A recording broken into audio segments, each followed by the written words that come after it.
Welcome back. ہم بات کر رہے ہیں جسٹس قاسم علی ملک کی جو ایک جوڈیشل انکوائری کی ایک رپورٹ ہے وہ سپریم کورٹ میں پریزنٹ ہوئی. سجاد بٹ صاحب، اس رپورٹ میں یہ بھی کہا گیا ہے کہ پولیس فردر انویسٹیگیشنز کرے. پولیس کا جو پاسٹ رویہ رہا ہے اس کیس میں، اور اس میں یہ بھی فائنڈنگز آئی ہے کہ ایون پوسٹ مارٹم رپورٹ جو ہے اس کو بھی ڈاکٹر کیا گیا، انویسٹیگیشنز کو ڈاکٹر کرنے کی کوشش کی پولیس والوں نے. اب جب پولیس انویسٹیگیٹ کرے گی تو اس پہ آپ کو اعتماد ہوگا؟ سپریم کورٹ کی ہدایات کی روشنی میں ظاہر ہے جو انسٹرکشن انہوں نے دی ہیں ان کے مطابق وہ کریں گی. ہمیں تو سپریم کورٹ کے آرڈرز پہ متفق ہیں، ایگریڈ ہیں کہ وہ پولیس پہ اعتماد ہے آپ کو؟ پولیس اگر اچھے طریقے سے کرے انکوائری تو انہوں نے بھی جواب دے، اللہ کو ہونا ہے، یہ کرے تو ٹھیک ہے. سب کے سامنے انصاف انشاءاللہ آنا چاہیے، جو حقائق ہیں وہ سامنے آنے چاہیے. سجاد بٹ صاحب، جس طرح سے پولیس والے وہاں پہ کھڑے رہے اور اس کیس میں جس طرح سے وہ ملوث ہیں، اور پاکستان میں جو پولیس والوں کا ایک ٹریک ریکارڈ ہے، اب بھی آپ سمجھتے ہیں کہ کیا پولیس ایک جینون اور صحیح طرح سے اس کیس کو انویسٹیگیٹ کرے گی، یا کہ کچھ اور اقدامات ہونے چاہیے ٹو انشور کہ پولیس واقعی ہی اس کیس میں صحیح طرح انویسٹیگیٹ کرے، اور جو پولیس والے بھی جو ملزمان ہیں جس میں ڈی پی او بھی شامل ہے اس میں تحقیقات صحیح طرح سے ہوں؟ مجھے اللہ کے گھر کی امید ہے کہ اب تک جو تفتیش مطلب ہوئی ہے وہ تسلی بخش ہے، اور آئندہ بھی اللہ نے انصاف کا بول بالا کرنا ہے.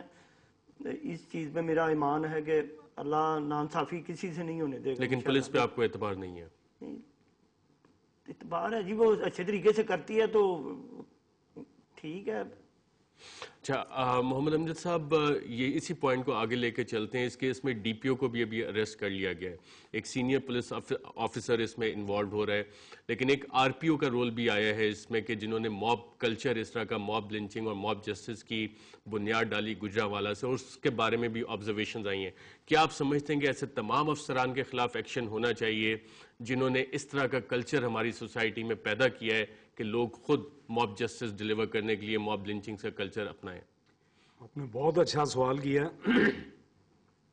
میری اور میری فیملی کی جد و جہد کا مرکزی نقطہ بھی یہی ہے کہ اس قربانی کو، اس شہادت کو ایک مثال بنا کے ہم چاہتے ہیں کہ یہی ایک ٹرننگ پوائنٹ بنے. دیکھیں، اداروں کے بغیر سوسائٹی نہیں چلتی. پولیس ایک اسٹیبلش ڈپارٹمنٹ ہے، تفتیش انہوں نے کرنی ہے. اگر ہر کوئی پراسیکیوٹر اور ایگزیکیوٹر بن جائے تو نظام چل نہیں سکتا. پولیس میں اگر کوئی ڈائریکشن کسی کی غلط ہے یا کوئی وہ سک مائنڈڈ ہے تو those black sheep should be eliminated, should be eradicated from society. یہ اسٹرانگ میسج سوسائٹی کی طرف سے یہی انہیں جا رہا ہے کہ ڈپارٹمنٹ میں، سسٹم میں کوئی خرابی نہیں، ان میں جو چند گندے لوگ ہیں انہیں اگر وہ نکال دیا جائے، پاک کر دیا جائے سوسائٹی کو. کیا آپ سمجھتے ہیں پولیس فورس میں ابھی بھی ایسے لوگ موجود ہیں؟ میں سمجھتا ہوں کہ ابھی بھی مائنڈ سیٹ ہے جو which need to be corrected. وہ اس کی ڈائریکشن صحیح ہونی چاہیے. وہ چاہے کوئی بھی ہو، وہ چھوٹا سپاہی ہے یا بڑا آفیسر ہے، اس کی ایجوکیشن ضروری ہے، اس کی ڈائریکشن ضروری ہے، وہ صحیح سمت میں اس کی سوچ ہو. ہمارا کسی سے گراج بگو نہیں صاحب، ہے. یہ والا مائنڈ سیٹ کہتے ہیں کہ Gujranwala police model of justice یہ ڈی آئی جی ذوالفقار چیمہ نے قائم کیا تھا.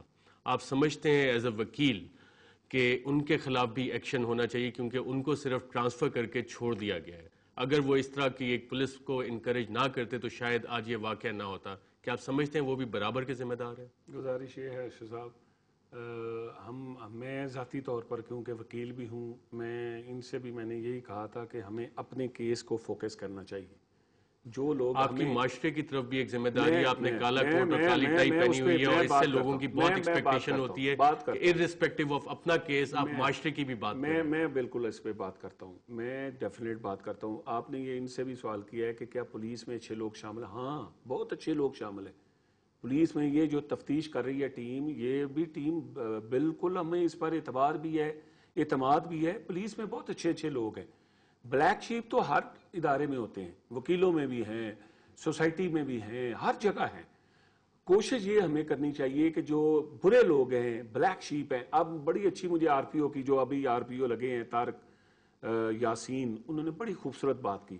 انہوں نے کہا کہ یہ جو بچوں کا مرڈر ہوا ہے، یہ بچے جو شہید ہوئے ہیں، مجھے یہ یقین ہے کہ پولیس کا کلچر جو ہے وہ اس سے ہی بدلے گا، اس سے ڈیفینٹ بدلے گا بگو صاحب، میرا سوال آپ سے بڑا سیدھا اور بڑا سمپل ہے کہ گجرانوالہ ماڈل آف جسٹس، اس کی بنیاد رکھی ذوالفقار چیمہ نے، جن کو ٹرانسفر کر دیا گیا. کیا آپ سمجھتے ہیں کہ وہ بھی اس واقعے کے ذمہ دار ہیں، انہیں سزا ملنی چاہیے کہ نہیں؟ دیکھیں، میں اس پہ اس لیے کمنٹس نہیں کروں گا، میں اس لیے کمنٹس نہیں کروں گا کہ وہ کچھ لوگوں کی رائے، ان کے بہت زیادہ لوگ جو ہیں وہ ڈویژن میں ان کے حق میں ہیں، وہ کہتے ہیں کہ جی انہوں نے کرائم کو ختم کیا، برے لوگوں کو ختم کیا. آپ اب بھی یہ سمجھتے ہیں کہ کرائم کو ختم کرنے کا یہ صحیح طریقہ ہے؟ نہیں طریقہ یہ ٹھیک، میں تو یہ کہہ رہا ہوں کہ بالکل نہیں ٹھیک. یہ طریقہ اپنے ہاتھ میں، یہ تو انفورسمنٹ ایجنسیاں ہیں، ان کو تو چاہیے کہ ملزمان کو، برے لوگوں کو پکڑ کر کورٹ کے سپرد کر دیں اور وہاں کو کریں. میں تو اس کی مذمت کرتا ہوں. میں اس جو فیل ہے یا وہ جو اقدام ہے ان کا پولیس کا، انڈیپینڈنٹ پولیس مقابلوں میں مارنے کا،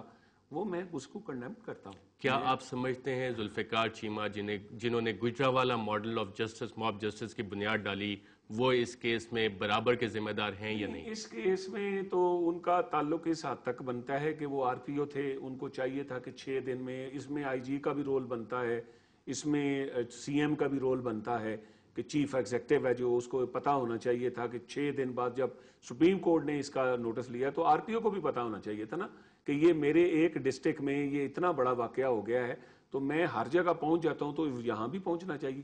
میں اس حوالے سے میں پولیس کی نیگلیجنسی سمجھتا ہوں کہ انہوں نے وہ رول ادا نہیں کیا جو ان کو اس معاملے میں کرنا چاہیے تھا. میں نے تو یہ کہا ہے کہ جی میں اس کو کنڈیم کرتا ہوں، اس بات کو جو آپ فرما رہے ہیں کہ جو پولیس مقابلے ہیں، جو آؤٹ آف کورٹ جو ڈیسیژن ہم کرتے ہیں، جو ماب جسٹس، یہ جو کلچر اب بن رہا ہے، اور یہ چیمہ صاحب کرتے رہے.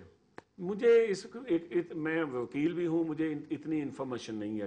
لوگوں کا ان پہ ہے کہ جی انہوں نے ننو گرایا، وہ کیس میں جانتا ہوں کہ جو وہ ننو گرایا. شیر محمود بگو صاحب، آپ ایک سابق MPA بھی ہیں، عوامی نمائندے بھی رہے ہیں، پنجاب بار کونسل کے آپ ممبر بھی ہیں، ایک سینئر وکیل بھی ہیں، پھر بھی آپ کافی اکنامیکل ود دا ٹروتھ نہیں ہو رہے آپ کے خیال میں؟ نہیں، میں نہیں ہو رہا.